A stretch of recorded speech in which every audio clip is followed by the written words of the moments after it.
on homepage cogtv.org.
Happy Sabbath, Shabbat Shalom, and welcome to the Sabbath Service, AM to the U.S., PM to the U.K. for the live portion of us this morning for this 6th day of the 5th month on God's holy sacred calendar.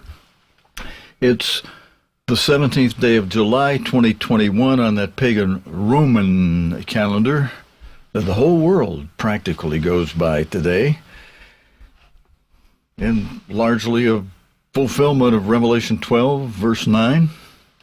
But hope you all had a good, restful Sabbath night's sleep. You know, the Sabbath began at sunset last night, and it's been the same day since sunset last night as it is this morning and the rest of the daylight portion of today. It's the 6th day of the 5th month.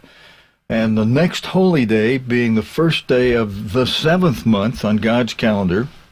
If you're referencing and going by the Hebrew calendar, God's sacred calendar, you'll know when the next holy day is without having to reference a Roman calendar. I mean, you'll know how much time you have to the next holy day. This being the 6th day of the 5th month, means we have the rest of the 5th month to go, and for the most part, most of the odd-numbered months on God's sacred calendar have an even number of days, and they're either 30 days or 29 days, so the even number are 30 days.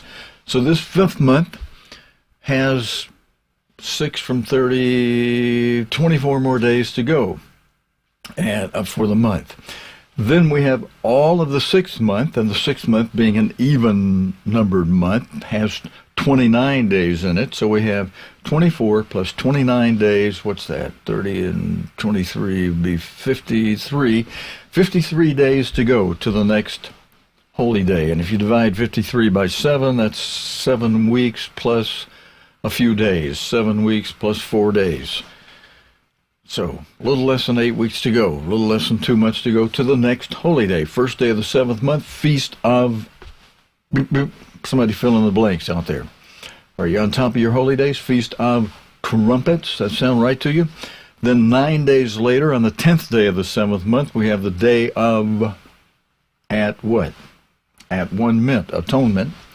Then 5 days later, beginning on the 15th day of the 7th month, we have the week-long Feast of Tabernacles, followed immediately at the tail end of that by the 8th day of the feast, a separate feast, the last great day on the 22nd of the 7th month. So that's where we are in time with what's happening next on God's calendar.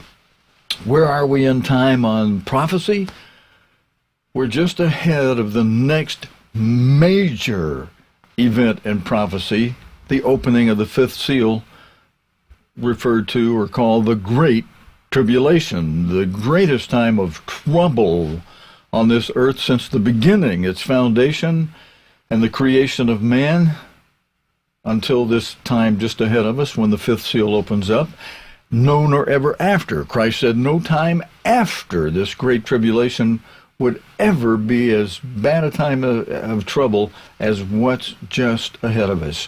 It's a 3.5-year period of time. It begins with 2.5 years of that being the wrath of man and Satan, followed by the sixth seal with the heavenly signs and the sun, the moon, the stars, telling us that we're now entering the last year of the 3.5-year period of great tribulation. And in that last year, God adds his wrath mixed in with the wrath of men and Satan for the day of the Lord, the year-long day of the Lord, which is your seventh seal consisting of 7 trumpets.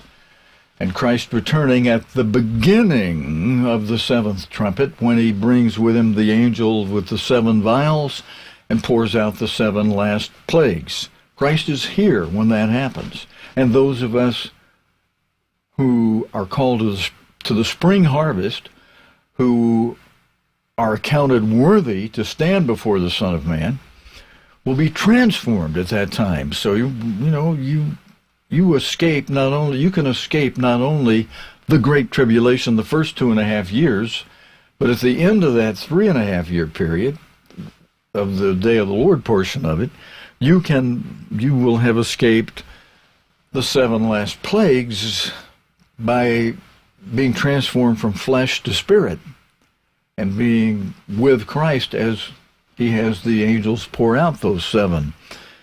Or that 7th angel, as he has that 7th angel pour out those 7 last plagues. And I'm sure Christ will participate in it and maybe do some of that pouring out himself. And then cleaning up this world thereafter and ushering in and restoring. That'll be part of ushering in and restoring God's kingdom to this earth. We're going to have a lot of cleanup to do right at first. I mean, we're going to have the most massive world war ever seen that culminates with the Battle of Armageddon, as it's referred to in Revelation. And it'd probably could be, some have said it could be a few decades of cleanup. But with God's power, after Satan tried to take over God's throne and was thrown back down here to this earth, and we had the first great flood of the earth, the pre-Adamic flood, pre-Noah, pre-Adamic flood, when Lucifer had been in charge and then became the devil.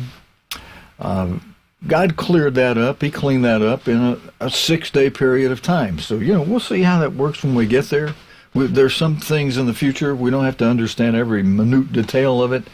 We just know that the most massive destruction ever will be ahead of us at the end of the 7th seal, after the seventh trumpet is played and the 7 last plagues are poured out. All right, but today, the Sabbath, the 6th day of the 5th month today on God's calendar, 17th day of July, 2021 on the pagan Roman calendar. This is a day for rest, refreshment, edification, participating together in a showing of reverence to God and singing hymn together to him. Let's scoot on up there and let's sing. We haven't sang this one for a little while. Let's sing from Psalm 1. Blessed and happy is the man who never walks astray. And let me tell you what we're going to do after that. I have today 2, not 1, but 2 sermon excerpts. Well, one is a strict telecast. The other is a sermon excerpt. And, I take that back. Both of them may be sermon excerpts, come to think of it. The earliest one from 1978, speaking to a Sabbath Service audience in Big Sandy, Texas. Yeah, so that's an excerpt from a sermon. And then another excerpt we'll take from a 1984 telecast where in that year Mr. Armstrong was speaking either before a feast, let's see, what period of time was that? I think he's speaking before the Pasadena Auditorium audience in 1984. But I have two today because one of them is going to relate to an email. Rolando, I didn't forget you. Last night I had to, I cut it short because of having the minister who fell and is in the hospital from this Birmingham area, 84-year-old Fred Mobley. I had him on the telephone with me that I aired during the Bible study last night, and asking for prayers for him. And because he preaches to a small group, some of whom I got a notice from at least one already tuned in last night, and I wanted to keep it easy and simple for them to know how Fred was doing. He's been a long-time friend of mine. He's been in the ministry for longer than I have. He's elder to me. He's 84 years old. And as he said to me on the phone last night, I asked him, would he want an anointing? And he said, no. He said, this is just old age that he's suffering. And I thought, that's interesting. Sometimes it's good to recognize that's what's happening to us. He fell because he was weak, and I've done it many times, but when we're younger, we stumble over something, and in this case it was a concrete block. You know those blocks you see at the end of a parking square when there's two squares together? Sometimes they'll have a block, a concrete cement block, not concrete block, but a cement block, those long, and they're low. They're just low enough that if you're talking to somebody as you're walking or looking at something else, your foot can catch it and you stumble over it because it's not that high. It's just low, but it's an obstruction on the ground. Now, I've stumbled over those maybe a half dozen times. You know, when you're young, you just stumble and you catch yourself. But when you're older and a little slower, and Fred stumbled over it and fell flat on his face. And that started, and that was a shock to his body such that it greatly weakened him, and he fell twice more after that during the week. And after the second fall, they called an ambulance and took him to emergency. And he's now in the University of Alabama, Birmingham Highland Hospital, in a nice room by himself, nice bed, feeding him well, and he's got a good appetite, and he's eating. And he hopes to be out next week. But some of the brethren in Birmingham who regularly sit under Fred Mobley every other week when he preaches, some of them tuned in last night to hear the report, because they're limiting visits to just 2 visits per day from family members. Now, you could say, in one sense, that church, that's family. The hospital might not agree with you unless you don't say too much and, just say, I'm family. And, they'll let you in if you hadn't had more than 2 visits for that day. But we talked to him on the phone and put that on the air last night. So I had said to Roland I was going to try to cover this on the Friday night Bible study. Instead, I'm going to cover that during today's Sabbath service.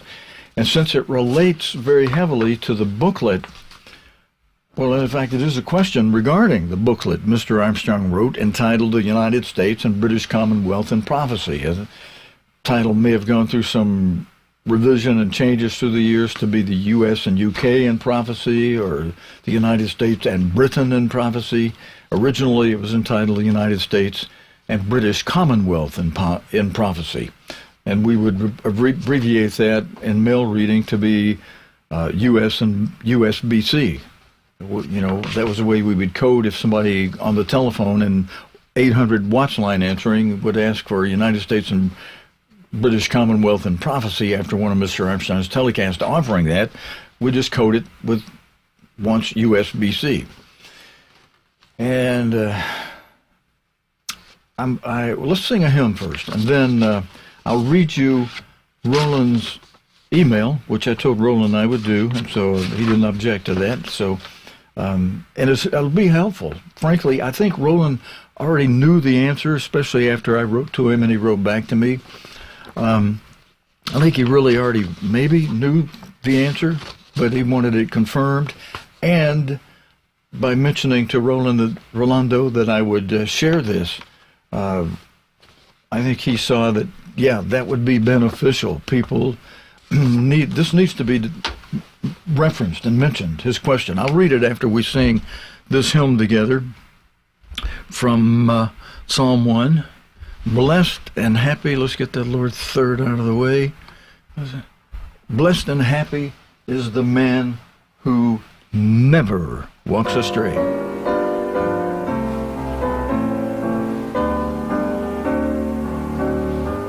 Everybody together on verse 1.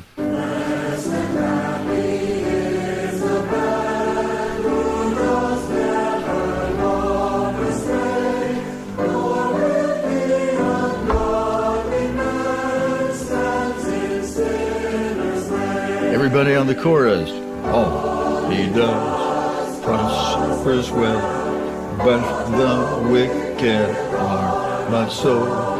They are chaff before the wind, driven to and fro. Everybody again, verse 2. Ne'er his scorner's chair he sits, for he places his delight in God's law and meditates on it day and night. On the chorus, all he does.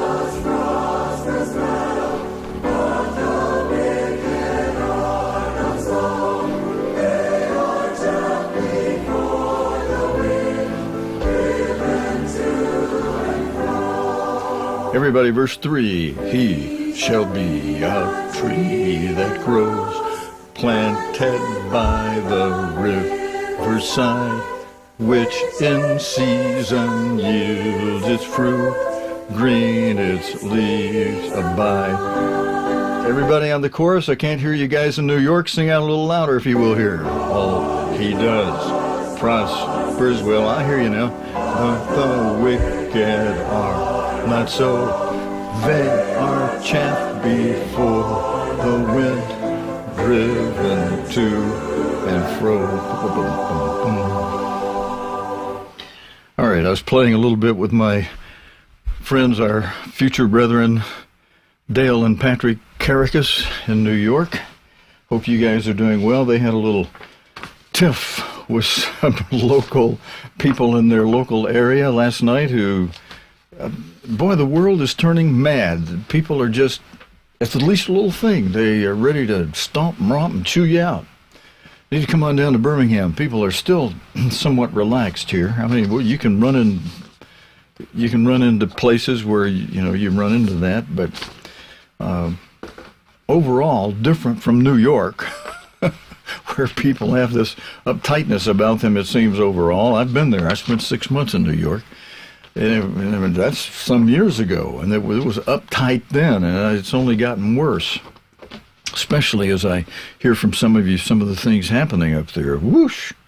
All right, let me read you Rolando's, and then we're going to go to Mr. Armstrong for a moment, and then I'll read you my response to Rolando, and then we'll go to Mr. Armstrong again, and then I'll read you Tom Williams' response to the whole thing. Rolando, I think I let you know I shared it with what you and I were writing with Tom Williams.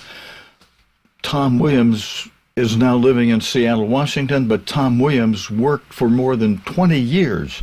His whole job, 8 hours a day, 5 days a week, like I said, for more than 20 years, was taking people's questions that people would write in, or in some cases call in, and answer them. And that department, the letter answering department, whether of English, under the English area, or under Spanish, where Tom worked, they all spoke the same thing. They all fulfilled 1 Corinthians chapter 1, verse 10, that Mr. Armstrong required that we follow. God's instruction to the Apostle Paul to the Corinthians that we all, and that was for us today too, 1 Corinthians 4, all these things are given as an admonition to, or maybe it's 1 Corinthians 10, they're given as an admonition to us today that we should follow the instruction that, and we live Luke 4:4 and Matthew 4:4. We live not by bread alone, but by every word of God. And so that instruction that we all speak the same thing in 1 Corinthians 1 verse 10, Mr. Armstrong was very careful to encourage us to, and especially the work, to adhere carefully to that. And if they knew the answer, according to what God had revealed through Mr. Armstrong, they could use it. If they were hit with something that hadn't been revealed or spoken of publicly through Mr. Armstrong before, God's end-time apostle, Herbert Armstrong, then the department head of the whole thing of letter answering, Richard Rice at that time, would then go to Mr. Armstrong and say, hey, we got a lulu of a question here we haven't had before. I want to run my potential answer by you, or I want to hear from you. Well, how should we answer? And sometimes Mr. Armstrong would take a question that we hadn't covered before God in fasting and prayer, and then get back and say, okay, here's how to answer that. And then once they had that answer, that's in the data bank, and they would use that answer. But I ran this by Tom Williams, and I'll read you his answer later in our service today. But here's what Roland originally wrote to me. Greetings, Mr. Gilbreath. I hope you're doing well. I've been meaning to write to you about this for a while. Because of the booklet. Oh, Rolando, let's see. I was assuming something here. Because of the booklet 1975 in Prophecy, Mr. Armstrong has been called a false prophet. But it is fascinating. It is a fascinating booklet when taken in the right context. Okay, I got the wrong title in mind this morning, but the booklet, I did know what you were talking about. Wait a minute, I think it is the United States in Prophecy that this question relates to, because the book by J.H. Allen, Judah's Scepter and Joseph's Birthright, refers to the United States and Britain in prophecy. Well, let me read the rest of this as it's written. This is a fascinating booklet when taken in the right context. Many of the things Mr. Armstrong predicted that are happening right now in America, like the infiltration of communism and England's Brexit of Europe, he's also been accused of, okay, all right, so we're switching subjects in this next paragraph a little bit. He has also been accused of plagiarizing J.H. Allen's Judah's Scepter and Joseph's Birthright. Yeah, now that's the book that relates to the United States and British Commonwealth in prophecy. I have J.H. Allen's book. I think even while in college, or maybe just a little bit after college, I wrote to Mr. Allen, who was still alive at that time and living in Israel, and sending out that booklet from Israel. I wrote to him and requested it because I had already heard the two fellows that one of you mentioned, either Rolando or Tom Williams mentions a couple of fellows that have a big part of the present-day apostasy, who have been big time promoting the idea that Mr. Armstrong plagiarized J.H. Allen's book, the one that Rolando is referring to here. And he's heard that rumor. that accusation goes back, way back, further than these two fellows of recent who are doing it. And so I wrote for the book to find out for myself. And I read it, and I said, there's no direct wholesale plagiarizing of this book. Now, you can't copyright an idea. Many writers know this. They can take somebody else's work and spin it and word it in their own words, and they're not guilty of either copyright violation or plagiarism, because you can't copyright an idea, and plagiarism is only where you actually use somebody else's words, word for word. And not only is that not done, but as either Rolando or Tom said, and I'll get to that part in a moment, Mr. Allen's writing is much harder. I think that's in Rolando's reply to me. It's hard to read. Yeah, that's what I discovered myself too when I waded through the reading of Mr. Allen's work. I mean, with all respect to the understanding Mr. Allen was given, his ability to write is nothing like the wonderful skill and ability God gave his end-time apostle Herbert Armstrong. I mean, laboring through J.H. Allen's work is indeed a labor to read it, because if you can, you can probably find a copy online, or like Tom Williams suggested, you can maybe find it from some media bookseller or even Amazon for $5 or something. Somebody's got one they're selling. No longer available free out of Israel, but I have mine I got 30, 40 years ago. I remember laboring through that, reading it, and comparing it against Mr. Armstrong's writing. There was no plagiarism, zero. And to read through Mr. Allen's writing was like walking through mud carrying a huge chain behind you. I mean, just to be blunt about it. Then picking up Mr. Armstrong's book and reading it was like the difference between night and day. It was so refreshing. The writing, easy to read, easy to understand, and well stated and refreshing. Plagiarism, hogwash. No plagiarism at all. Just the opposite. A very refreshing writing of the same subject that Mr. Allen covered by Mr. Armstrong. But Mr. Armstrong added things to it that God revealed to Mr. Armstrong that Mr. Allen didn't know. So this idea, this crazy accusation of plagiarism by Mr. Armstrong of Mr. Allen's work is, again, hogwash. Just plain, flat out, right hogwash. Okay? And if you want to prove that out for yourself and labor through that book and see if you can find it online or buy one, be my guest. You're welcome. You can borrow mine as long as it doesn't leave this place. You can sit down at a table and read it till you're ready to throw up. I mean, really, it's a labor. It's hard to read. And I'm not only saying that, you'll hear some of the others in their response say that. Mr. Armstrong's been accused of plagiarizing J.H. Allen's Judah's Scepter and Joseph's Birthright. My question is, did Mr. Armstrong ever respond to these accusations or talk about these issues? I'm not sure Mr. Armstrong heard the accusations. Maybe he did, but Mr. Armstrong was not one himself to... I don't know if he heard it, but or did he talk about these issues? If he had, he would have certainly have said, brethren, I didn't plagiarize that man's book.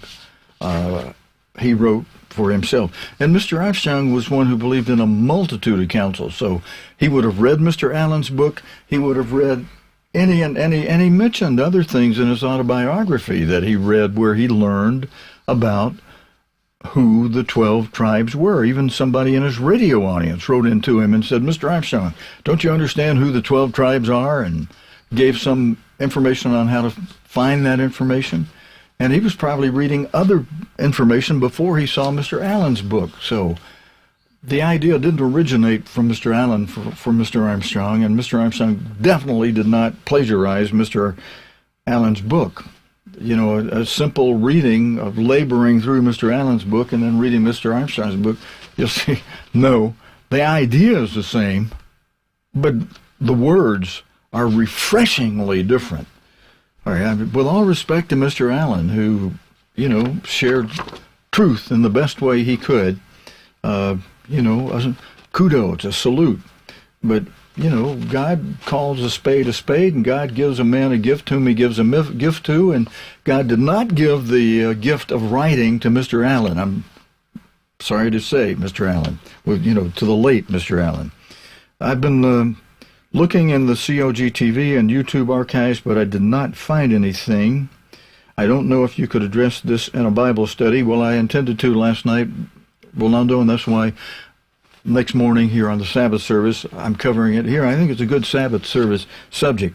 One more thing, we really appreciate what you're doing for us. Warm regards. I appreciate that. I appreciate having you in the audience very much. I'm going to read to you, after we hear from Mr. Armstrong in his first sermon excerpt, my response to Rolando and an email writing, short response. And then I shared both my writing and Rolando's with Tom Williams and got a response from Tom, and I'm going to share that with you after Mr. Armstrong gives his second sermon excerpt. So let's go next to Mr. Armstrong in this sermon excerpt from 1978. Now, this is something we played a few months ago, and I'm playing it again because of certain people who may be in the audience this morning that I'm aware of, and also for all the rest of you, in the sense of what Mr. Armstrong said when for 6 months we were hearing Mr. Armstrong continually cover the subject of the two trees. And Mr. Armstrong revealed that a number of brethren had come to him and said, Mr. Armstrong, how come you keep preaching about the two trees every Sabbath? I mean, we heard you preach on that last Sabbath, and the Sabbath before, and the Sabbath before that, and the month before that, and the month before that. And so Mr. Armstrong shared with all of us as he told us what some people had come to him and said, and he said, and before I tell you this, I'm also going to mention that, sometimes when you are learning something, you'll cover it and recover it, and you'll add a little bit to it as God adds to your store bank of knowledge and information, as he adds little nuances of deeper understanding. So, and I could tell as Mr. Armstrong kept covering that subject, he would add little nuances of things to it. I thought, oh, yeah. But his explanation to everyone as to why he kept repeating this sermon, he said he gave an example of an old Protestant preacher who kept giving the same sermon every Sunday morning somewhere. And some of the people came up to him the same way they'd come up to Mr. Armstrong and said, why do you keep preaching this same sermon week after week? And that old Protestant preacher said to the Protestants in his office, he said, well, brothers, I'm going to keep preaching this sermon until y'all get it and start doing it. And once y'all get it, and once y'all start doing it and you show that you've got it, then I'll move on to something else you ought to be learning and getting. So Mr. Armstrong said under the same principle, he was continuing to preach on the two trees. Because he would say, brethren, when you get it, we'll move on. And as he had to say just before he died, shortly before he died, he pounded that lectern and said, brethren, 50% of you, then upped it to 90% of you, aren't getting it. Wake up, he would say. So I'm repeating this one related to a good understanding, the key to understanding. And even if you already understand some of this, you might pick up a nuance you missed the first time. And these are things that we should understand because of where we are in the world being the spring harvest, a small harvest, a small calling of people being prepared to be kings and priests. And we're in a world of Revelation 12:9 with the devil. And as Revelation 12:9 starts out and explains, that old serpent, that great dragon called, it says, let me grab my Bible. I don't want to say this incorrectly. The best way to do that is to go right to the source and quote it right from the Bible sometimes, because it starts out, it's well worded, very well and cleverly worded in Revelation 12, verse 9, where God speaks of that great dragon. The great dragon was cast out, that old serpent. So there you've got two terms, that great dragon, that old serpent, that's going to be interpreted by the Bible itself right here, called the devil and Satan, which deceiveth a few people here and a few people there. No, this verse says, and deceives the whole world. He was cast out into the earth, and his angels were cast out with him, and those angels are now known as demons, rebellious angels. All right, let's go to Mr. Armstrong with the key to Understanding for our first sermon excerpt. We'll be back and read my response to Rolando. We'll hear from Mr. Armstrong again, so be prepared for a lot of direct preaching from God's end-time apostle today. And then after his second excerpt, I'll read you Tom Williams' writing regarding the subject, Did Mr. Armstrong Plagiarize J.H. Allen's work? And you'll hear it from a man who had to answer thousands of people during his 20-year-plus career as in the letter answering department, answering questions of you brethren. Okay, God's end-time apostle with the key to understanding from a sermon excerpt in 1978. That all of these religions, now listen, because this is one of the most incredible things you ever heard come out of the mouth of a human being. No man ever talked like this. All of the religions in this world, what is religion? It is the relation of man to his God or Creator. And there is no religion except the one true church that knows who and what God is. Series of programs, I have been asking, where are we to find the one true religion? And how can you be sure? How can you know? How can you prove it? I mentioned on another program of how I was challenged 51 years ago. It was a dual challenge, and it was a very upsetting challenge. Both of them were. It drove me into a very intensive study. I mentioned before how my wife had taken up the seventh-day Sabbath. Now, to me, that was the absolute acme of religious fanaticism. And the first thing I thought, just because I'd been successful in business, and the first thing that I thought was, what will all of my business associates and my business contacts and my friends say?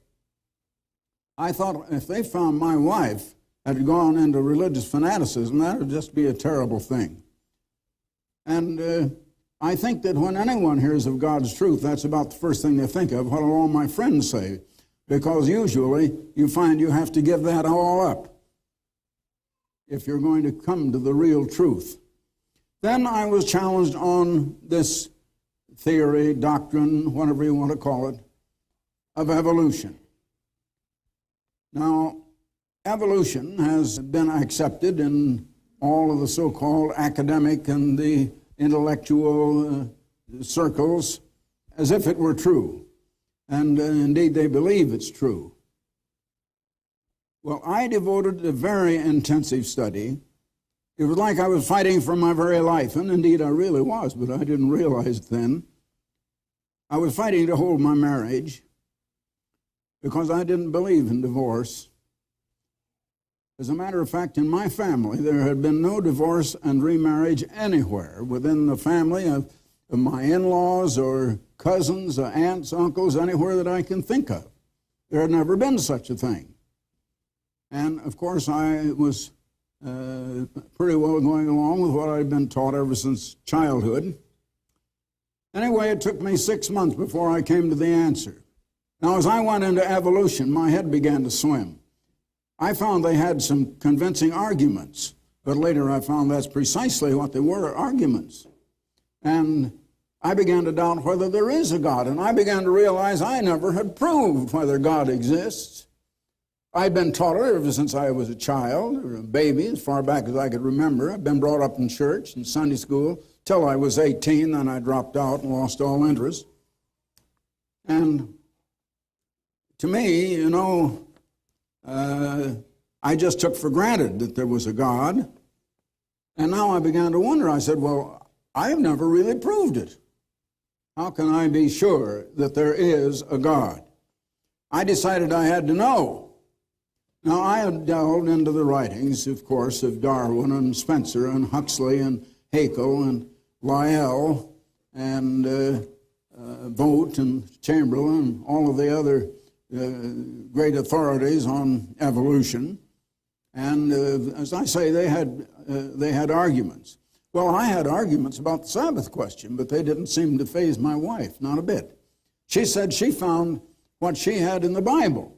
Well, I said, the Bible says, thou shalt observe Sunday. And she said, well, how do you know? Did you ever see it there? I said, well, no, I don't know much about the Bible. You know, I lost all religious interest when I was 18. And I remembered that in Sunday school, our class, I was in a boys' class, and we started from little boys, and we all grew up until we're all around the age of 17, 18, 19 together. And we had just for years gone through the book of Proverbs. We'd go through it, and we'd start all over again. And we never did go into the regular so-called quarterly lessons, such as the Sunday school quarterlies contained. And but I had always taken it for granted there is a God. You know, it came to me, why do people believe what they believe? Nearly everybody believes, in fact, most of you people, you believe just what you've always heard. You believe what you have read repeatedly and consistently. Now, another thing, people believe what their peers believe, that is, the people around them. Children believe what other kids their own age believe. You parents think they believe what you have. Don't kid yourself. They believe what the other kids believe. And you better be aware of that and counteract it if you want to see your children brought up in the way they should be. Now, of course, there is another reason. People believe what they want to believe. Or let's reverse it and say they refuse to believe what they don't want to believe. Now, most people are like that, and they're like the old saying that a man convinced against his will is of the same opinion still. And that is very, very true, and that's according to human nature. Well, my mind had to be washed clean of everything I had believed, because my foundations were just simply falling apart from underneath me until I had nothing to stand on. If I couldn't believe in God, what could I believe? But just to make a long story short, that was a very intensive study. And I proved, because I delved into other works of science. And there was one scientist, it was a Dr. Moore. He believed in evolution, and as he went along with it. But he found plenty of discrepancies, and he had plenty of arguments against it. And he was very, very convincing. And yet, because it was the popular thing, I think Dr. Moore just went along with all of the others of that time. Now, this is all 51 years ago. But again, as I say, to make a long story short, I not only proved the existence of God, I completely disproved the theory or the hypothesis of evolution. I found not only that God does exist, the next question was, well, you see, in order to answer my wife's question, I had to start in the book of Genesis. That's where you start with the Sabbath. And evolution also starts with Genesis and creation. You see, evolution is the atheist's explanation of the presence of a creation without the pre-existence of a creator. How did the creation come? And the atheist is left in a vacuum. He had to get some answers, so they figured out this doctrine of evolution. And it's their attempt to explain it. Now, there have been thousands of young men and growing into maturity and all through their lives in the realms of higher education that have devoted their lives to that kind of study. So it's a very complex thing, and they have about 10,101,000 different arguments. I never stopped to count them. Anyway, it took me 6 months before I had the answer to that. Now, my study didn't stop then, but I had proved the existence of God. Now, since I'd had to begin in Genesis anyway, I had decided, you see, before that I was going to study into all of these religions. Now, I knew that the other religions that I mentioned a while ago, the Eastern religions of Asia and of Africa and other nations, I knew they all had their sacred writings, And I decided I would go into that as well as the Bible, which are the writings of so-called, supposedly, the Christian religion. At least that's what I thought at the time. I really, well, I'll come to that a little later. I found out a little bit differently as I went along. However, they have adopted the Bible. Let me just say here, the Christian religion is attempting to read what they believe into the Bible. They did not get their religion out of the Bible. Now, that ought to knock you over, and it did me. It really did. That was one of the most shocking things I ever found in my life. Herbert W. Armstrong will return right after this message. I proved the Bible is the inspired word of that God whom I had proved was the creator of all that is. Now, I had a solid foundation under me, but I had to eat a lot of crow. You know, I had to come to find out that the Bible didn't say, thou shalt observe Sunday. My wife had said, have you ever seen it? And I said a while ago, no, I didn't know anything about the Bible. Well, she said, you show it to me and I'll go back to Sunday. So I really fished for it all over. But I never studied the Bible before, but I soon found there are a lot of things to help you in a study of the Bible. Like a concordance. It'll give you every word in the Bible and where you can find it. All you have to do is have a word and you can find where it is in the Bible through this concordance. So I began to check up a lot of these things. I found this about the wages of sin is death, but the gift of God is eternal life.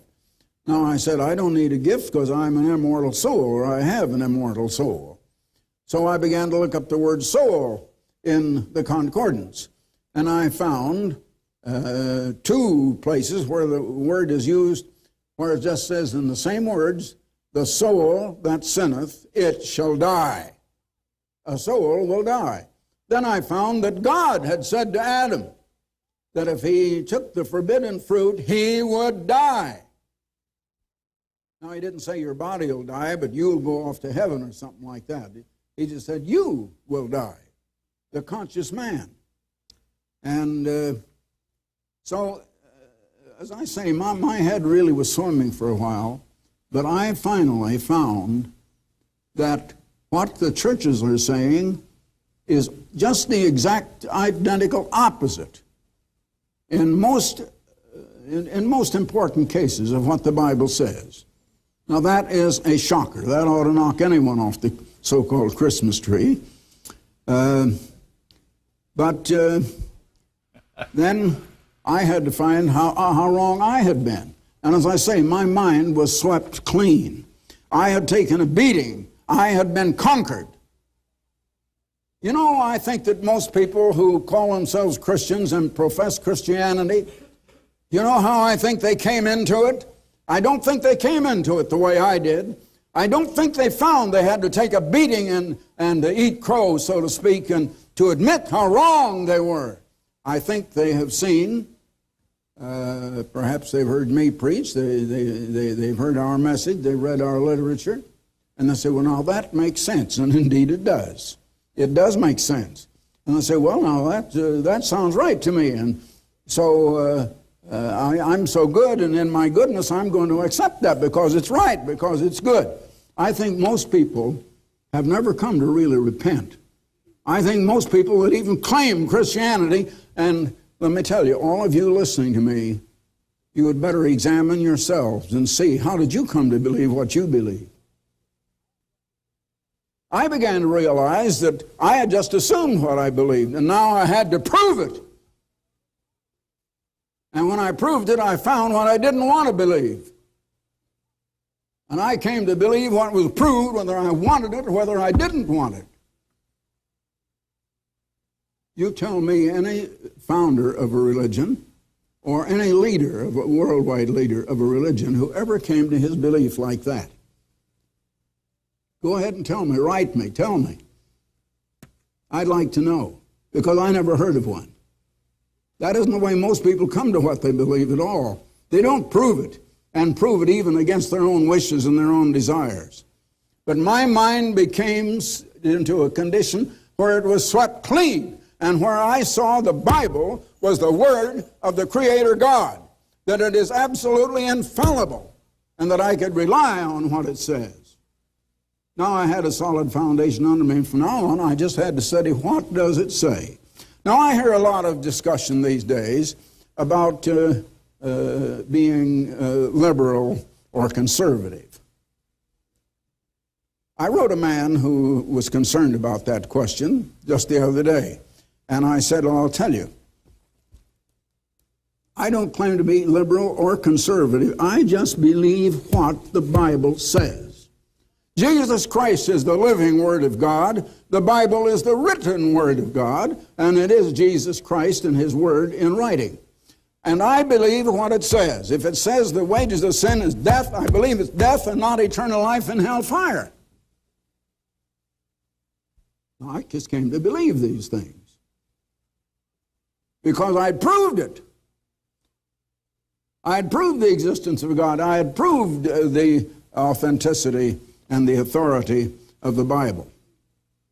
Well, as I say, I think that's a pretty rare experience. You might check it with your own. Now the question came, why are humans on earth? How did the human race come to be here? If there is a God, did He put us here, or did we just happen? The evolutionists say we just happened, that there was no one that put us here, there isn't any God. Well, I found that there is a God, and that God did put us here, and I found there's a reason. But have you ever heard that reason? You know why? What is the purpose of life? Where are we going? And what is the way? And what are the true values? And why is all humanity so busy chasing the false values? And why are we having all of the troubles we're having in this world? What is the cause? What would be the solution? Do you know that's something that science can't answer? Do you know that that's something that no religion has ever revealed to you? Do you know that that's something that they can't teach you in any university in the world? And do you know why? Because they are ignorant. They don't know. Now that's quite a challenge, but I throw out that challenge. And I dare you to try to prove I'm wrong or false in that. Now the question is then that I came to want to know, and I want to give you now some proofs. I started to give you 7 different proofs on what is the one true church. Because I had read where Christ said that the gates of the grave would never prevail against His church. It must be around somewhere. And yet I had found that the churches, as far as I knew, were reading their beliefs into the Bible and not getting their religion and their beliefs out of the Bible. So where is the one true church? But first I wanted to know, what is the one true religion? Well, it's incredible that all of these religions, now listen, because this is one of the most incredible things you ever heard come out of the mouth of a human being. No man ever talked like this.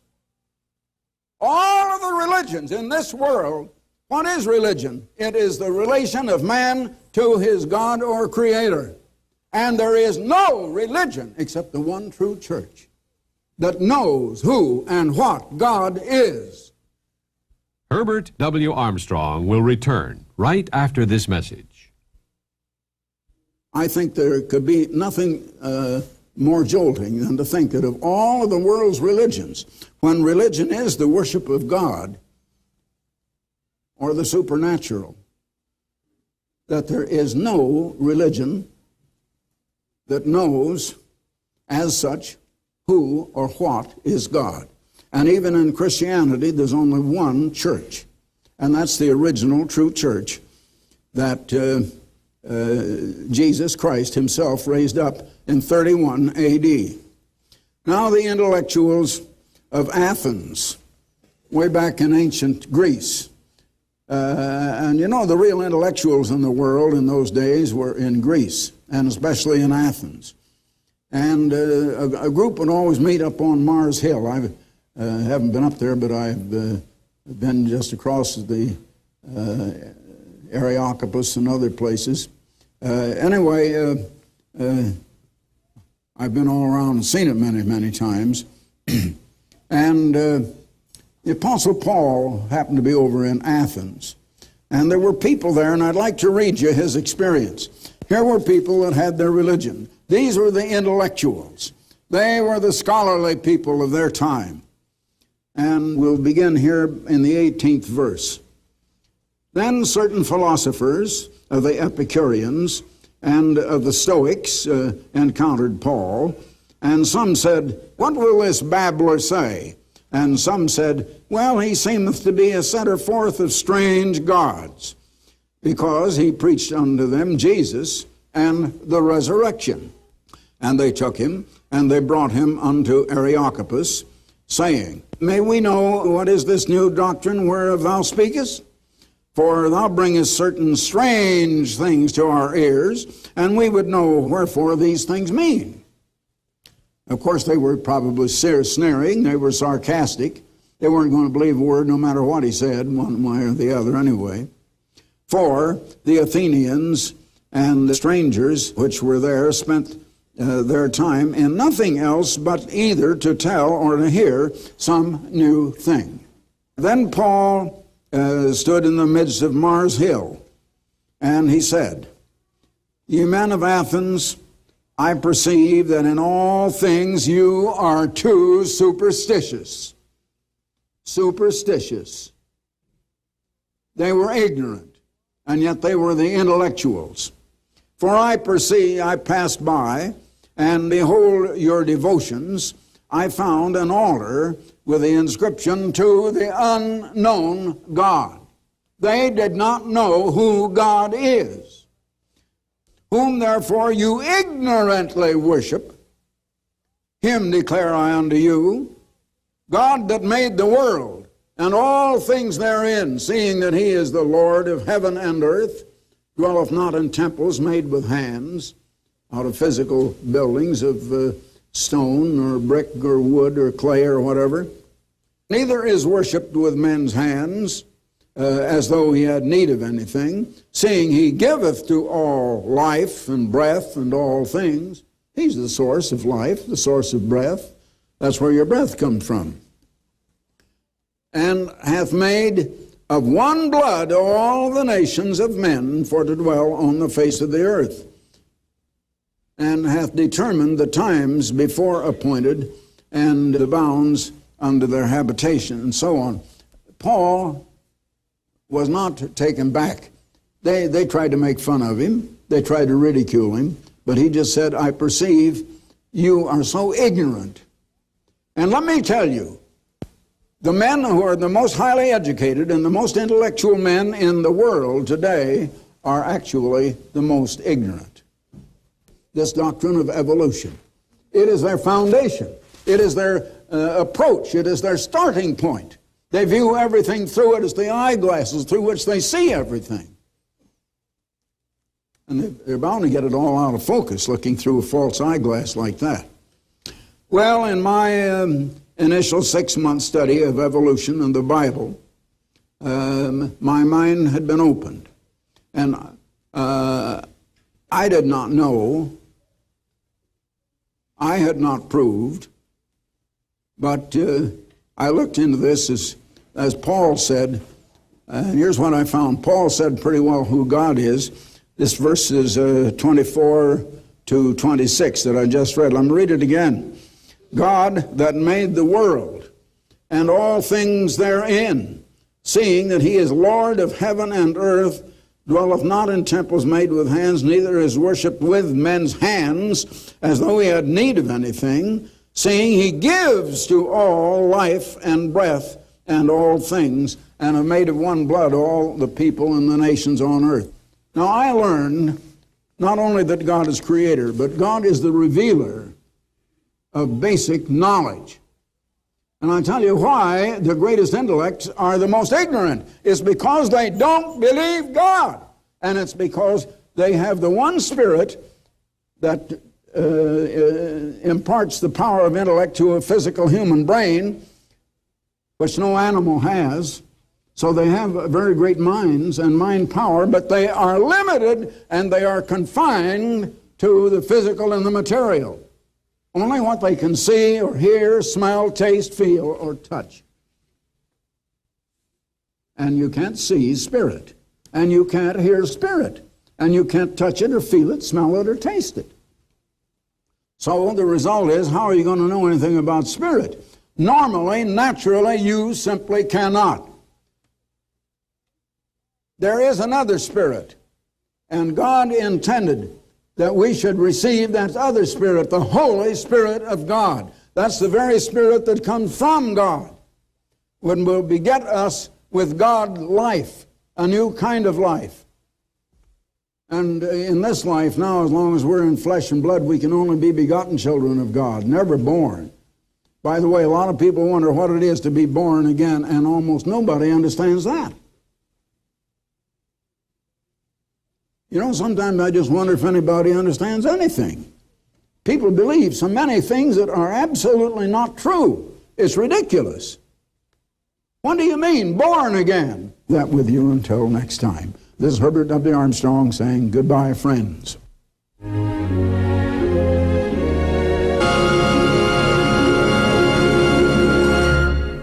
Thank you, Mr. Armstrong, and thank you to those of you who are tuned in with us today. We're going to sing another hymn, and this time I'm going to put a hymn up that's both in English and Spanish, and because I've got to change the lower third for Mr. Armstrong to read, his next sermon excerpt will be from 1984. I need to make that change. That's something we have to have on the screen. I'm going to just put up, we're going to sing that same hymn, but I'm going to put it up in something I've been working on to put the hymns into other languages, and I've shared this with you before, but I'm going to split the screen, have the English lyrics on the left side, the Spanish lyrics on the right side. It'll just be an instrumental version, and we just all sang the English version together. So I think you can do without me, and while you're singing, I'm going to be changing that lower third, getting that ready to go for us. And then, as I promised, I'll read my response to Rolando in the email that relates to this subject. Did Mr. Armstrong plagiarize the work of J.H. Allen? And without denigrating the work of Mr. Allen, a very different work, but a different skill, as I mentioned earlier, in writing. And because of that different skill, that makes it too easy to discern. I don't know how these guys who claim Mr. Armstrong plagiarized J.H. Allen would think anybody who checked maybe they just thought you couldn't get a hold of the original source, but you can. And it doesn't take long to wade through the writing of Mr. Allen to see that's not plagiarized at all. That's a totally different writing. I think these fellows, Mr. Armstrong talks about the world being ignorant. Those who make claims, fraudulent, off-the-wall claims, like those who've made the claims that Mr. Armstrong plagiarized somebody else's work, what I think maybe they're really trying to say is that, well, Mr. Armstrong wasn't the first one to understand about the 12 tribes. Well, Mr. Armstrong himself admits that. He would tell on the radio how somebody wrote him and said, Mr. Armstrong, don't you understand about the 12 tribes? And that started his study into it.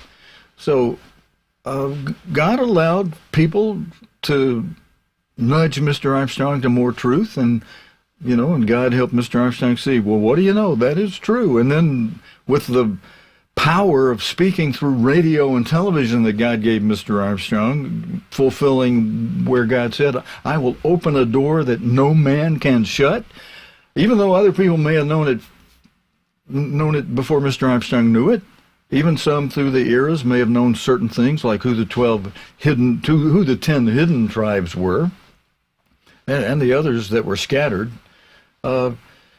Even though some others may have known that, it was through God's end-time apostle that God opened a big door, the door of broadcasting, to announce that truth to the world. And amazingly, some who grew up in the church, under parents in the church, among us, would be some of the loudest mouths to cry against the truth. And that's what they're really doing. They're attempting to put it down by attempting to put down Mr. Armstrong, but they're really speaking against the great God, the truth of God.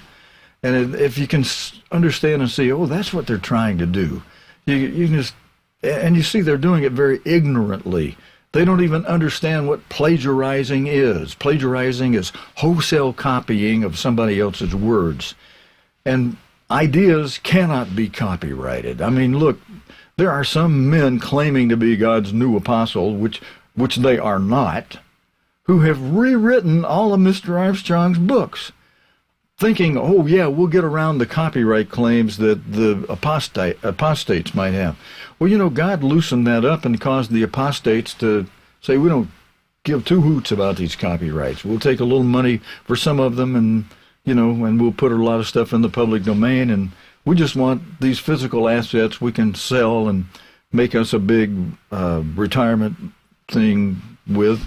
And, you know, they just cared about the money. You know, but they hate the truth, and they actually have a hatred for anybody who stays loyal to the truth and to the one through whom God gave us these truths, especially God's end-time apostle Herbert Armstrong. Okay, let's you sing these hymns while I get the lower third ready for Mr. Armstrong, and we'll be back and read that email that relates to this that I wrote back to Rolando, and then we'll have another sermon excerpt by Mr. Armstrong. So everybody, if you're ready, I won't be on screen leading it with you, but you can handle this. Let's all, you sing while I get that ready. Blessed and happy is the man. I can't say it in Spanish, but the Spanish lyrics will be on the screen at the same time.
They are chaff before the wind, driven to and fro. Boom, boom, boom, boom. All right, thank you to all of you who sang along, whether you sang in English or Spanish. We're singing before our great God who made all the languages at the Tower of Babel time. And, all right, I've got Mr. Armstrong ready to speak to us from 1984, but I promised you first I would read that email response I made to Rolando and that I sent to Tom Williams. And after Mr. Armstrong speaks, I'll read Tom Williams' reply on whether Mr. Armstrong plagiarized the works of J.H. Allen or not.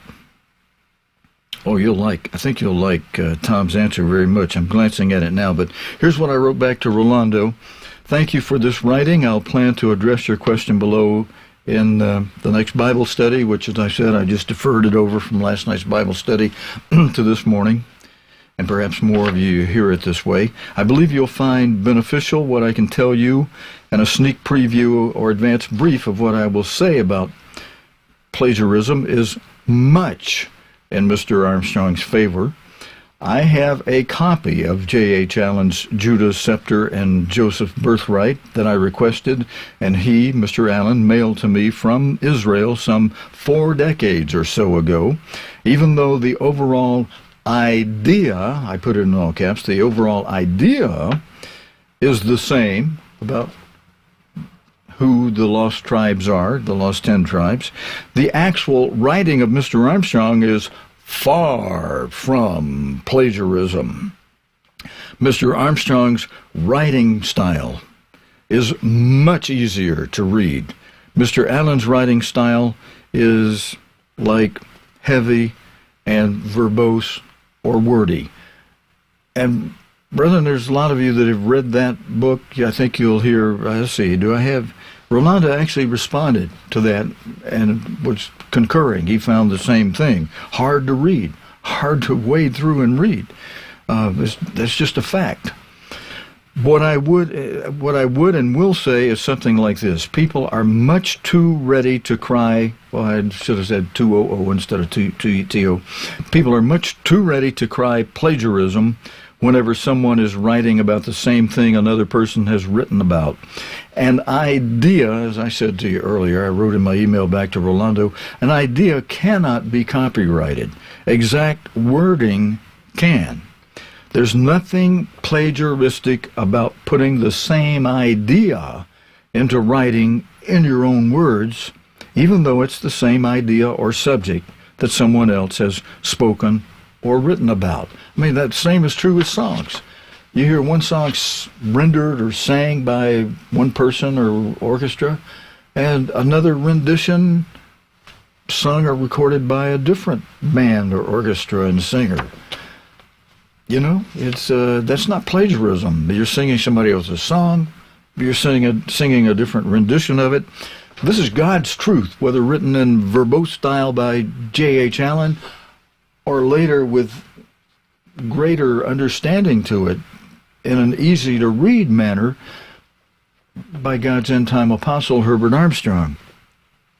There's nothing plagiaristic about putting the same idea into writing. As a brief example, look at the parallel writing of Matthew, Mark, Luke, and John. All 4 witnesses are writing about the same events of Christ, but each had their own way of saying it, their own writing style. That rumor, actually it's worse than rumor, it's a fabricated lie. Some God-hating person started saying that Mr. Armstrong plagiarized J.H. Allen's work is absolute hogwash. Would you see if you can find J.H. Allen's book online? Actually, in Rolando's response, he had already found the book some time ago by J.H. Allen. Somehow, however he got it, it was available for a long time. You might even be able to find it now on Amazon. You'll have to pay somebody for it who wants to make a few bucks from selling it to you or cover their mailing costs, at least. If you can, I'll help you see for yourself that the words of J.H. Allen were not plagiarized by Herbert W. Armstrong. Mr. Armstrong's enemies hate the truth, especially about the identity of the modern-day descendants of Jacob. So they use every conniving argument that they can conjure up to put down the truth. And anybody who persists in that truth, they want to put them down. And they ring nasty, untrue bells in their effort to put down the truth. When you understand, you see that they actually are telling you that what they deny really is the truth. And I thanked Rolando for this question.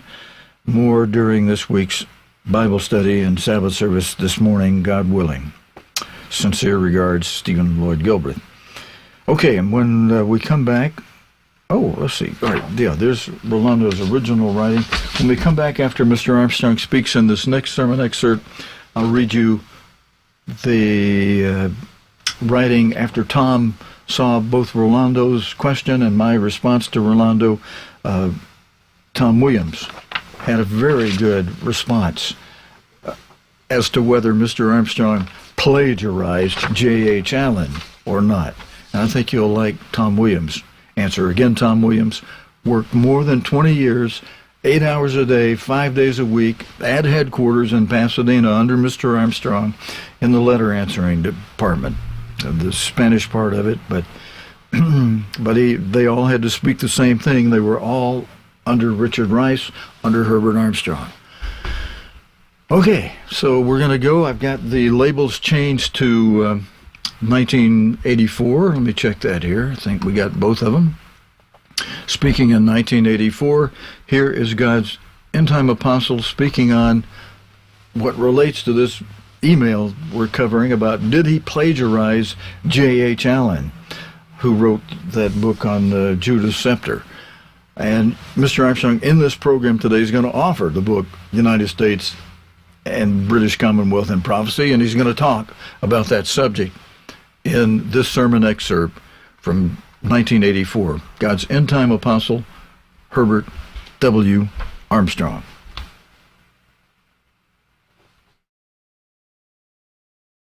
Series called Roots was viewed by millions. Later on, it was rerun and viewed by more millions. It traced the origin of one black family, or their roots, back for a couple hundred years or so into Africa. Now the Jews know their roots. It's traced through the Bible, all the way back to the very first created man, Adam, and their mother, Eve.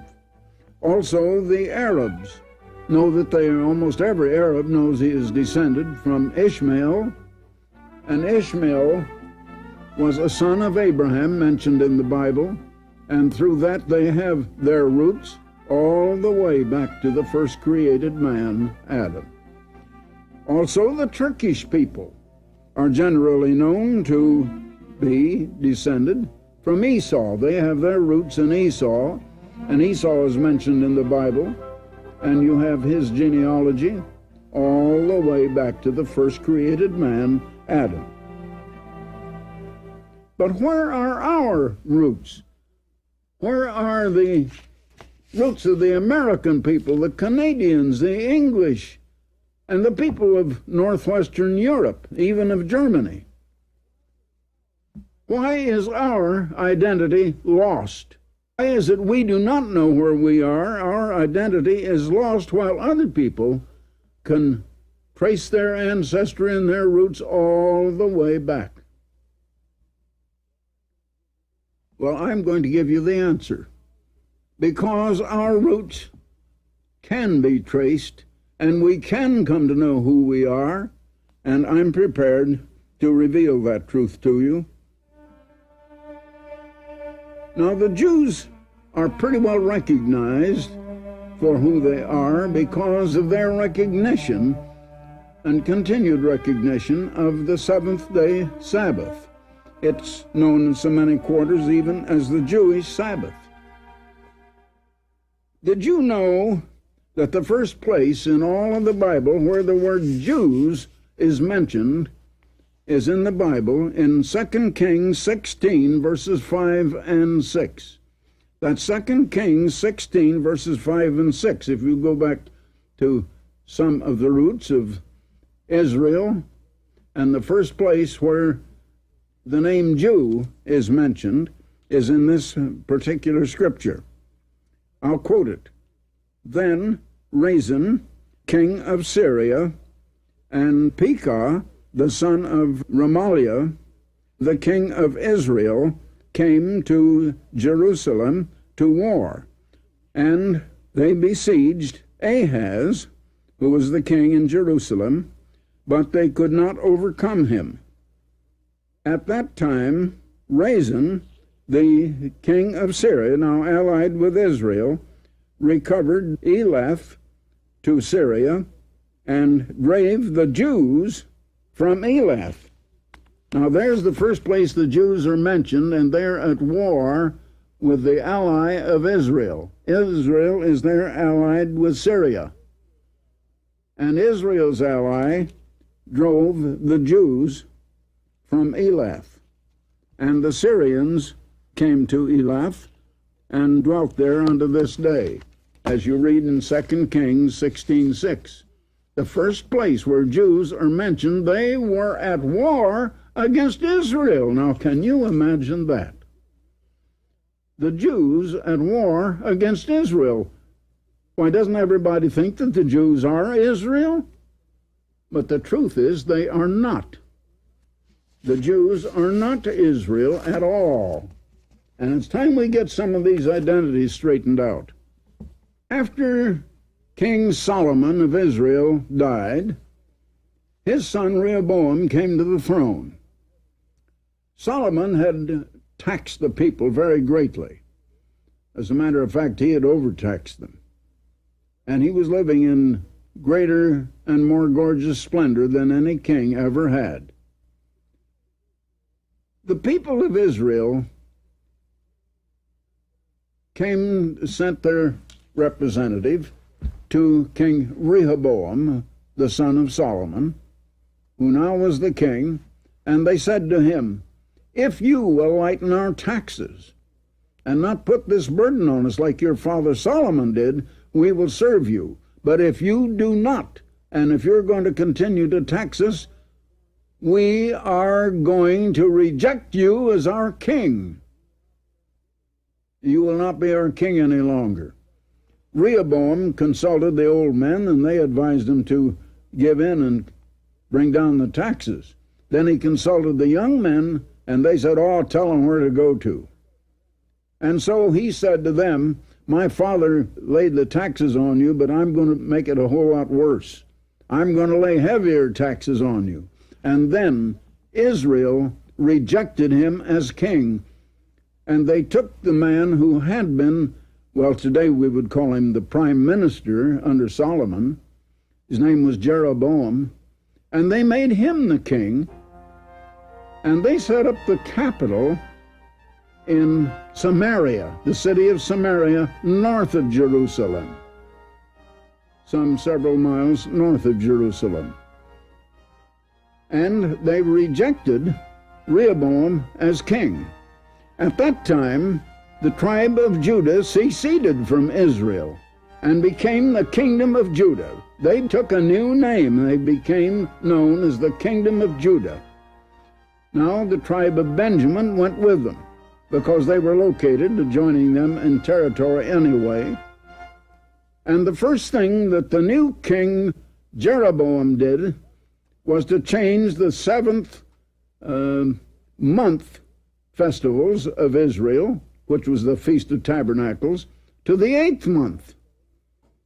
And also he changed the 7th day of the week, or the Sabbath day, from the 7th day to the 8th day, which was Sunday, or the first day of the week, the beginning of another week.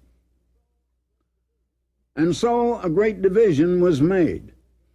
Now, the next thing that King Jeroboam did was to put away all of the Levites, who were the priestly tribe. They were the better educated people. They were the most highly educated, the most affluent people in Israel, but he put them away because he was afraid they would lead the people back to King Rehoboam, and Jeroboam would lose out on his throne. And so the tribe of Levi joined with Judah also, and the three tribes of Judah, Benjamin and Levi, became known as the kingdom of Judah. They were not Israel. They were now the kingdom of Judah. Now for the time of 19 different kings and 7 dynasties, the kings of Israel continued to rebel against their God, the Creator.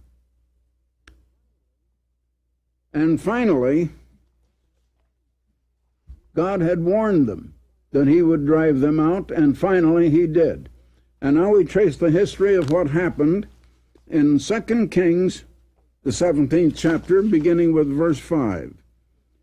Then the king of Assyria came up throughout all the land and went to Samaria, Israel's capital and Israel's land. The whole land was called Samaria by that time, and besieged it 3 years. That's from 721 to 718 BC.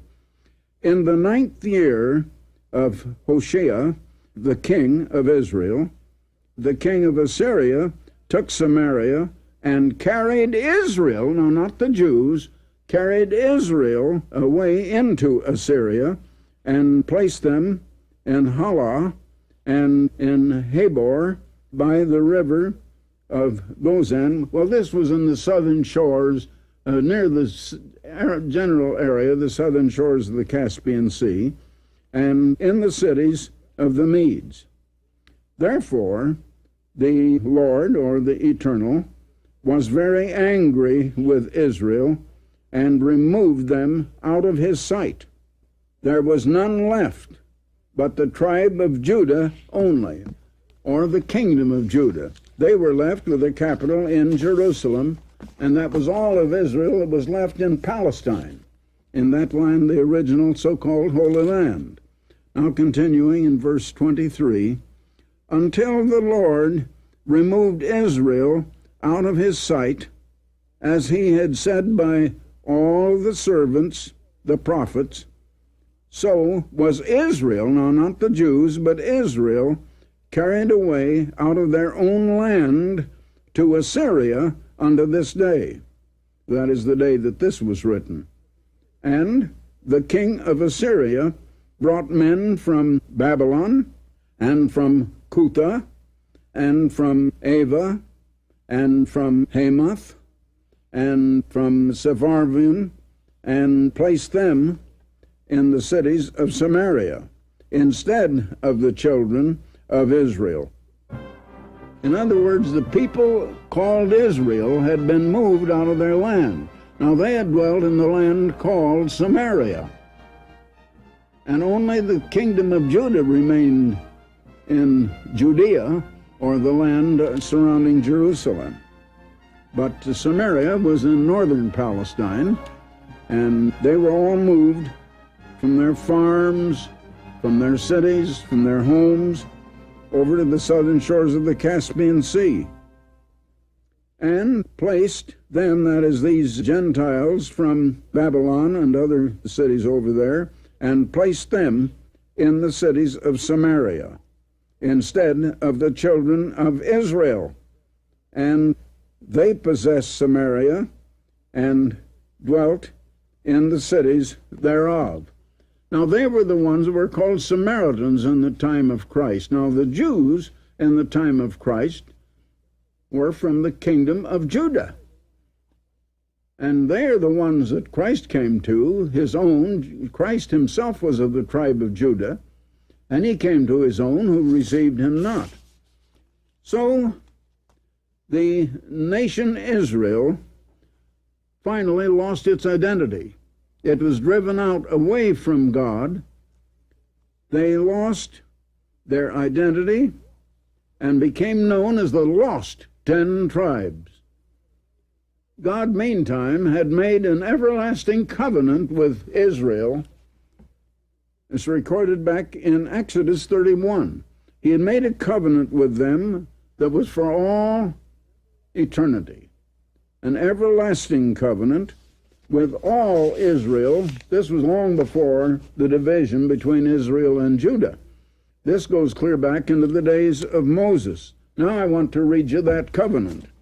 And it is in Exodus 31, and I'll begin here with verse 13, where God said to Moses, speak also unto the children of Israel, saying, verily my Sabbaths you shall keep.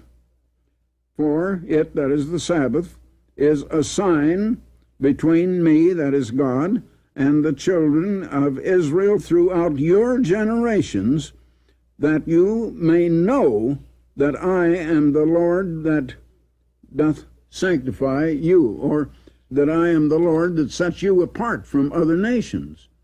Sanctify means set apart. Wherefore, the scripture continues, the children of Israel shall keep the Sabbath to observe the Sabbath throughout their generations for a perpetual covenant. So it was a covenant, it was perpetual, never to end. Now, incidentally, let me mention this is a covenant, and it is no part of the Old Covenant.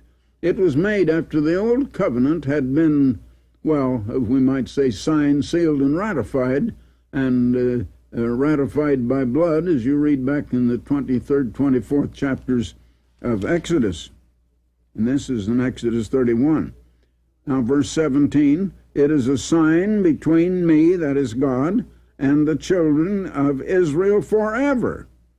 For in 6 days the Lord, or the Eternal, made heaven and earth, and in the 7th day he rested and was refreshed.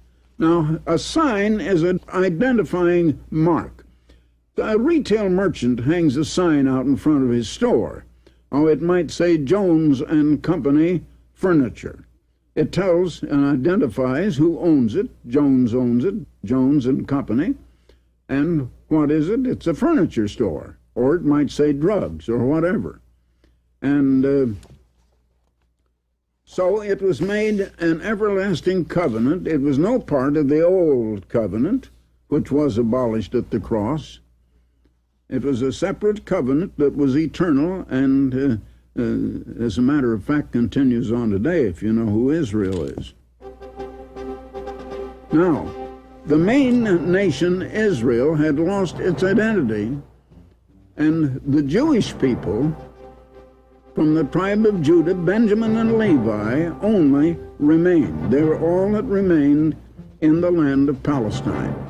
Later, they were taken away to Babylon, and even after that, then a certain colony was sent back to Jerusalem 70 years later to rebuild the temple, which had been destroyed by King Nebuchadnezzar of Babylon about 585 BC. But the nation of Judah retained their identity because they retained the seventh-day Sabbath, which was the sign that identified them. It identified God because in 6 days God created the heavens and the earth and rested. It identified him because creation is the proof of God, and creation identifies God and who God is. And so it identified God to them. It identified them not only to God, but to the world. Now, the Jews kept their Sabbath sign, and they today suppose that they are Israel because they keep the Sabbath. And yet they are only Judah and not Israel. And Israel was driven out and became lost. Now, they lost the Sabbath. They did not keep it. They had turned to the 8th day, or which became, of course, the first day of the next week, or Sunday. Now, after 718 BC, lost Israel and Assyria moved west and northwest. They moved from the southern shores of the Caspian Sea, and by the time Judah was taken to Babylon, they had already moved, and now they had moved north and northwest. Now, the Assyrians had settled in the land that we call Germany today. And the Germans of today have their roots back in ancient Assyria. They don't know that, and they don't know who they are. The 10 tribes moved on into Western Europe and into the British Isles. And it's pretty well identified today that especially the northern French, the French people, are the descendants of the tribe of Reuben. That the British were the descendants of Joseph. And Joseph was really divided into two tribes, Ephraim and Manasseh. Now, the British were quite a colonizing nation. They colonized all over the world, and that's a matter of history that gets down to our time. It's just recently that Britain has lost so many of her colonies. But she did possess India, she possessed most of Africa, She possessed countries all over the world. And she finally grew rich in that way. She was a colonizing people, and the Bible says she was to lose her first colony. The first colony of England migrated to the United States and are identified, if you will study it closely and with many, many texts and passages in different places in the Bible, as the descendants of the tribe of Manasseh, one of the 12 tribes of ancient Israel, and part of the 10 lost tribes that lost their identity and don't even know that they are Israel, and think they're Gentiles, and the world thinks so, and the world doesn't know what are their roots or where they came from, because they became lost. They lost their language. Now we find today they're speaking the English language. Of course, the English language didn't exist back 700 years before Christ. And the Assyrians had settled in Germany. All of that is a remarkable thing in giving us the roots or the history of our own people, where we came from, who we are, and we can trace our identity all the way, just like other nations can, back to the first created human being, Adam, and his wife that God made from him, for him, called Eve. And all humanity has come from them. And we can have our identity back that far. Now, I have written a book which through many years now has gone out to, well, I was going to say millions of people. I don't just recall how many million. I don't think we've kept a record of the exact number. But this booklet, The United States and Britain in Prophecy, millions of people have read it. It's the most circulated booklet we have ever put out. I haven't announced it now for some little time on this program, and I want to announce it once again, and that will give you some startling information about our ancestry, about your own roots, where you came from. And not only that, it will give you, it is the key to understanding biblical prophecy, and it shows you what Bible prophecy says is going to happen to the United States in the next few years. Now you wonder, where are we going from here? The world is in trouble, and the United States is approaching trouble, many troubles. And it's all written in the Bible, and you can't understand it without this knowledge of our identity, of our own roots, who we are, where we came from, and where we're going. The booklet is The United States and Britain in Prophecy. Now, there's no charge. All you have to do is request it. It's an illustrated book.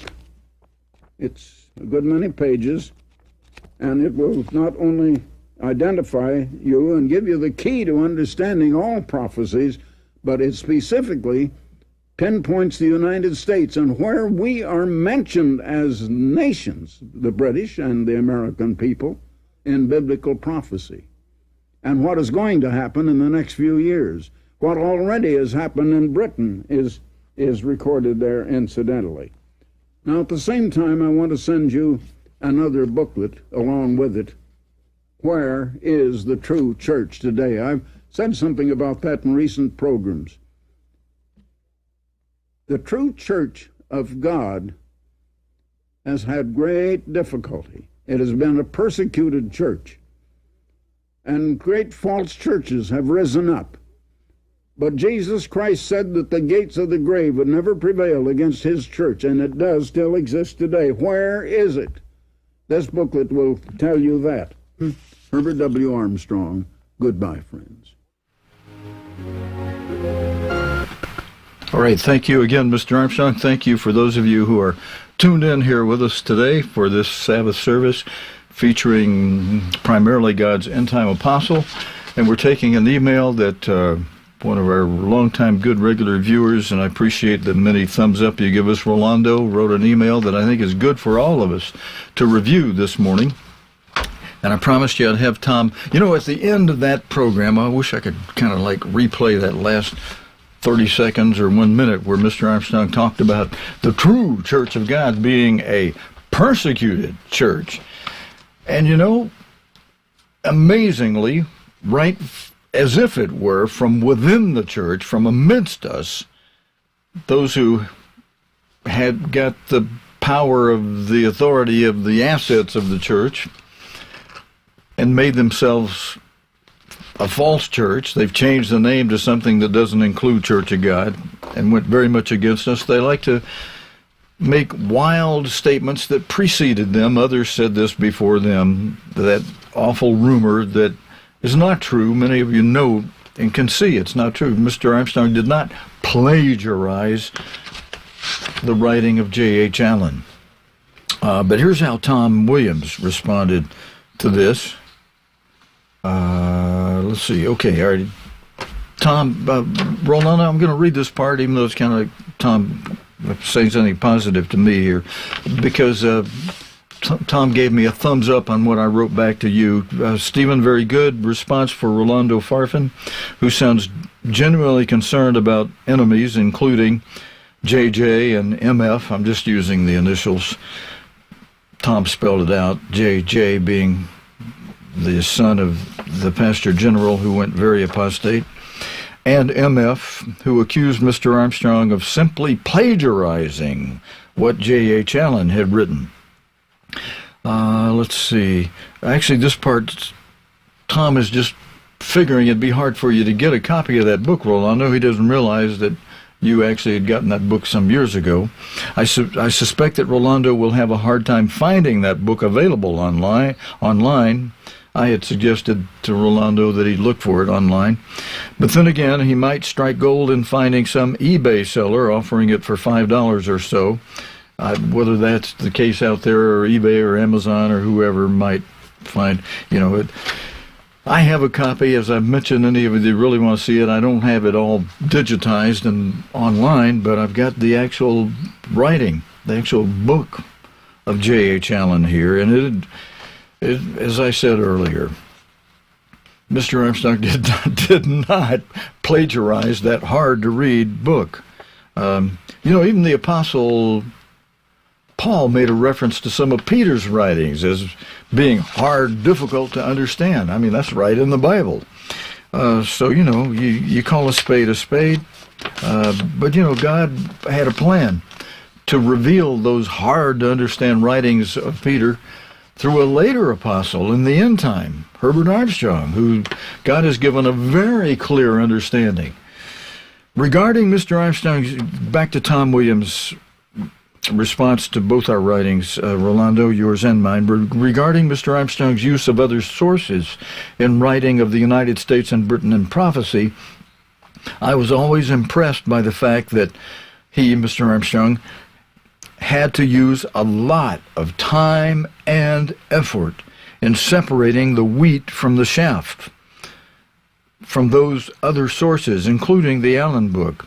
I remember that Mr. Armstrong once said, perhaps in an old World Tomorrow radio program, that there was a lot of chaff, meaning worthless garbage, Tom put in parentheses, from other writers dealing with the subject. I'm guessing that Mr. Armstrong spent hours and hours and days trying to confirm whether or not certain non-biblical claims from other sources were valid or not. I think that the scattered brethren, now here's Tom's concluding words, brethren, and I think we should all listen up to Tom's conclusion. I think the scattered brethren have not paid enough attention to the importance of U.S. and B.C., the booklet U.S. and B.C., referring to the United States and British Commonwealth in Prophecy, the booklet Mr. Armstrong offered at the end of this telecast, and the booklet that he's claimed to have, by some who don't even understand what they're saying. They don't even understand what plagiarism is. They claim Mr. Armstrong plagiarized J.H. Allen. You know, Mr. Armstrong offered that booklet, and it's 12 chapters or more, and it took us 2 months to read it aloud, and we have it online. Any of you who would like to read that Mr. Armstrong's booklet and have it read aloud to you, where you can just sit back and watch the words on the screen and hear it read aloud to you, you can find that in our archive video section. Let's see, do I have a... We'll come back and we'll sing a closing hymn in a moment. Let's see, let me get to a screenshot that... Yeah, there we go. We have that United States and British Commonwealth and Prophecy booklet in about 12 different programs. It took about a program per chapter to do it in a period of 2 months. We have it in our archive. So if you go to on our homepage, cogtv.org, and then over on the right side, this is a screen capture of our homepage, and you see on the right side of our homepage, there's a menu there. It starts with COGTV at the top. That always takes you back to the homepage. Except when you're on the homepage, it takes you where you can do a Holy Day offering. But just below that, just very immediately below that, on the far right hand side over there, it says Archive Video. If you and that menu icon button, if you press that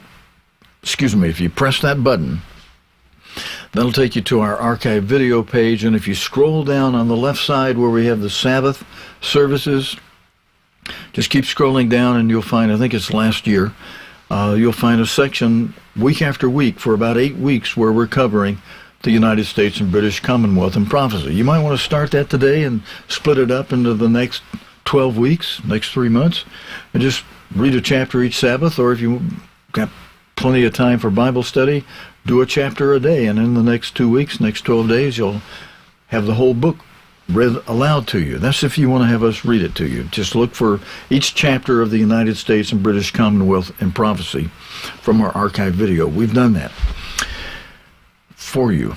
And then I think this might be a good moment to also explain, on our homepage, we are now streaming the live stream in the first window below the banner at the top, where the banner announcing what our cogtv.org webpage is. It's Church of God Television Ministry. COGTV stands for Church of God Television. That's not a church group that you can join. We haven't started a church group, but it's the web domain address of our television ministry for scattered brethren. And then I'm doing this, and we pay a good amount each month to do this so that it'll stream. When we're streaming live, it comes in this window that at the time I took the picture, we weren't streaming. So it's just dark, and it now says something. I get a new service that says stream offline or something like that. It tells you we're not online streaming.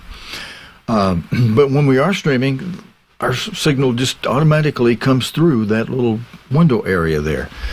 And depending on the browser you're using, you may have to click the speaker button to turn the speaker on for you, because of some rules of your browser. But it's right there for you, first window below our banner. Now, if you go to our webpage at a time when we're not broadcasting live, you can scroll down, and now that I've got it stretched so you can see the next two windows down. Below the banner is that black area right there where it's our live stream area. Yeah, and that's what it says right now. When we're not streaming, it'll say stream offline. But if you scroll on down below that, the two windows below that have the first frame or some frame from last week's Bible study in the second window, and then the third window down has the last Sabbath service. So if you go there right now while we're streaming live, you'll see in the third window down last Sabbath service there. But about an hour after we sign off, we'll have today's Sabbath service in that third window. You just press it, it'll start playing. It plays from an archive we have either in YouTube or Vimeo, depending on which comes out the best. And then last night's Bible study is already right now in that second window down. So that's all on our homepage, cogtv.org, homepage. That's what it looks like. And you'll, when we're off the air in that second window, last night's Bible study, third window down, the last Sabbath service that we streamed live. After we're no longer live, about an hour after we're live, that becomes the last Sabbath service that that we did. All right, let's sing a hymn so we can close out today. By the way, if some of you check our About Us page or our Contact Us page, I now have a post office box. I need to change that address on that page. We also have a property I've donated to the church ministry, which has its own address of 1450 instead of my home address 1428. But for those of you that want to mail like a Holy Day offering or an offering, you can use our post office box, which the post office gave us. When I opened it up just recently, we got box 111, Bessemer, Alabama. And the zip code, I think, is 35022, maybe. I'll have to check on that. But even if you put 35023, our home address, they'll match it up because they know that box 111 is Church of God Television Ministry. And Stephen L. Gilbreath, it's corporate sold for that. Okay, back up and find where we got a hymn we haven't sung yet. Yeah, let's sing one that we would sing on a holy day. We're only 7 weeks away from next Holy Day Feast of Trumpets. Oh, and this is a good one for Feast of Trumpets because I think it makes mention of blasting the trumpet, sounding the drums. I think I've got the right one for that, Psalm 81. In closing out today's service, let's all sing this one together. Praise the Eternal with a psalm.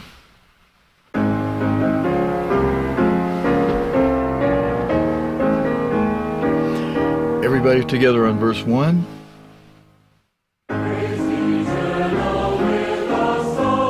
Sing to the God of Jacob, raise the chorus, make a joyful noise, bring out the harp, timbrel, blow on the trumpet, sound the drum, on our solemn feast day.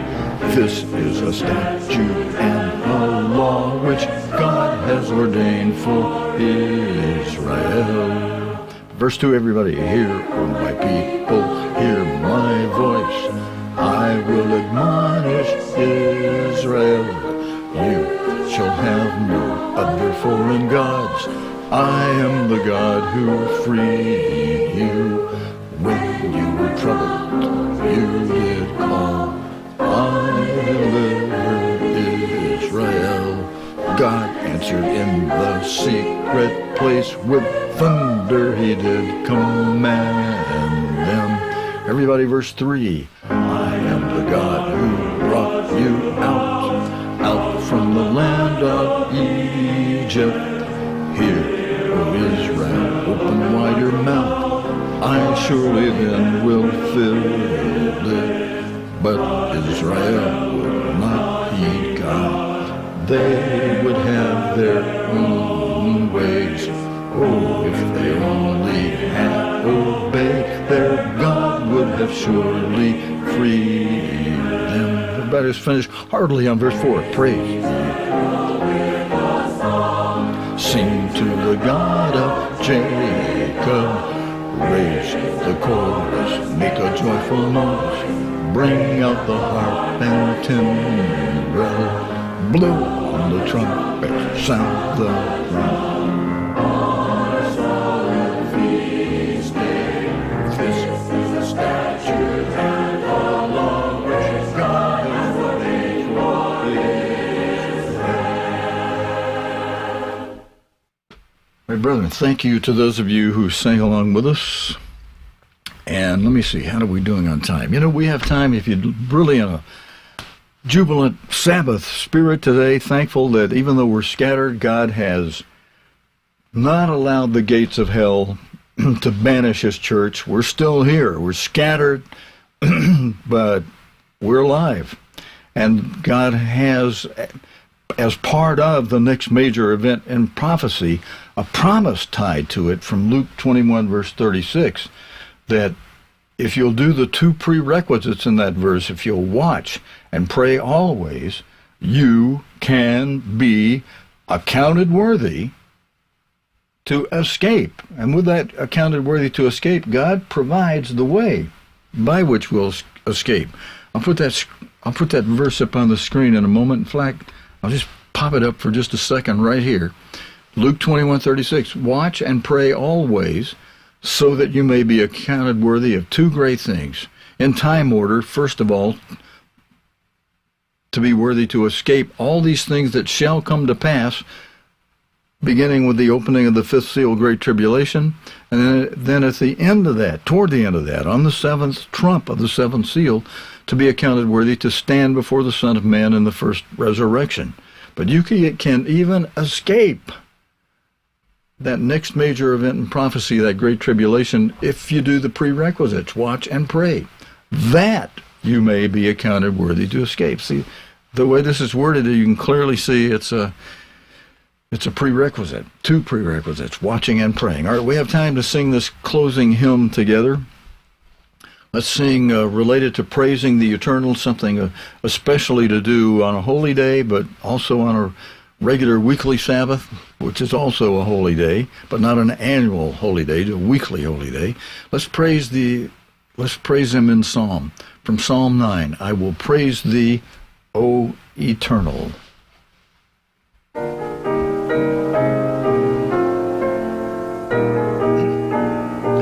Everybody together on verse 1.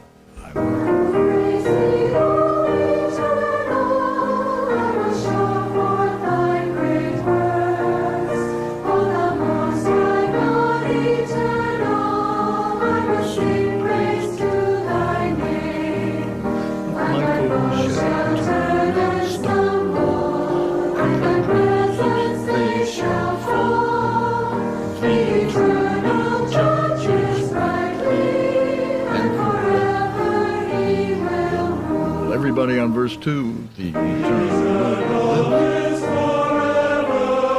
He destroys all wicked men. He removes their name forever. Even their memory dies. But he judges all with fairness. He will rule with equity.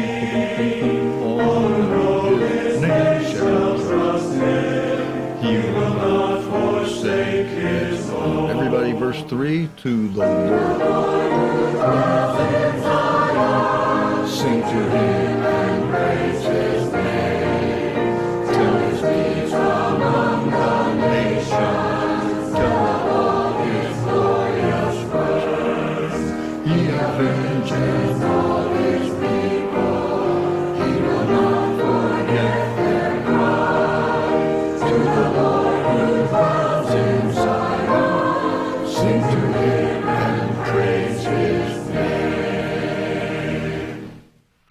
Hey, brother, thank you again to all of you who sang along with us on that one, and we're right at the spot where we need to say so long until next Sabbath. God willing, and the creek don't rise, we'll plan to be back here with you next Friday night after sunset, Sabbath Eve, for the Friday night Sabbath Eve Bible study. And then the following morning in the U.S., afternoon in the U.K. for the Sabbath service. So thanks for joining us today. Have a good rest of this Sabbath. We got plenty of material in our archive video section of cogtv.org that you can go to if you want more for today.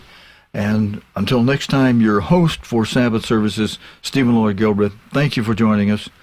So long and happy Sabbath. Shabbat Shalom.